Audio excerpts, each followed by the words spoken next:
నమస్తే, నా పేరు డాక్టర్ కేసీ గౌతమ్ రెడ్డి. నేను consultant oncologist at Amor hospitals and cancer shield private limited. ఈ క్యాన్సర్ గురించి నేను దాదాపు 15 సంవత్సరాలు చదివాను.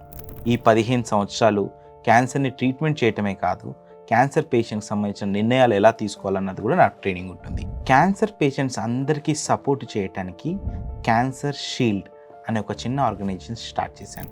క్యాన్సర్ షీల్డ్ యొక్క ముఖ్య ఉద్దేశం పేషెంట్ వాళ్ళ అటెండర్స్ని, జనరల్ పబ్లిక్ని క్యాన్సర్కి సంబంధించిన ఇన్ఫర్మేషన్ ప్రొవైడ్ చేయటం, వాళ్ళకి అసిస్ట్ చేయటం, సపోర్ట్ చేయటం అనేది క్యాన్సర్ షీల్డ్ యొక్క ముఖ్య ఉద్దేశం. అందులో భాగంగానే అసలు క్యాన్సర్ అంటే ఏంటి, క్యాన్సర్ వస్తే ఎలాంటి స్టెప్స్ తీసుకోవాలి, ఏం చేయాలి అని వాటన్నిటి గురించి చెప్పడం కోసమే ఈ వీడియో సిరీస్ నేను చేస్తున్నాను. చాలామందికి క్యాన్సర్ అంటే బంబేలెత్తిపోయేంత భయం. దానికి కారణం క్యాన్సర్ ట్రీట్మెంట్ ఏంటి, క్యాన్సర్ వస్తే ఎలా ఉంటుంది, ఇవన్నీ తెలియకపోవటమే. అంతకుముందు రోజుల్లో క్యాన్సర్ చాలా అరుదుగా చాలా మందిలో ఒకరికి వచ్చేటట్టుగా ఉంటుంది.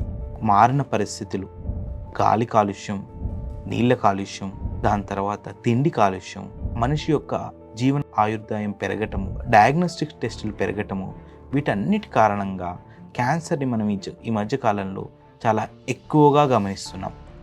ఎక్కువగా గమనించటం వల్ల చాలామంది ఈ క్యాన్సర్ రాగానే చాలా కంగారు పడిపోవటము, భయపడిపోవటం అన్నది జరుగుతుంది. నిజంగానే క్యాన్సర్ చాలా భయంకరమైన వ్యాధి, కానీ ముందుగా గుర్తిస్తే సరైన ట్రీట్మెంట్ తీసుకుంటే క్యాన్సర్ చాలా ఈజీగా ట్రీట్మెంట్ కూడా చేయొచ్చు. అంతకుముందు రోజుల్లాగా క్యాన్సర్ ట్రీట్మెంట్ చాలా భయంకరంగా ఏమీ లేదు.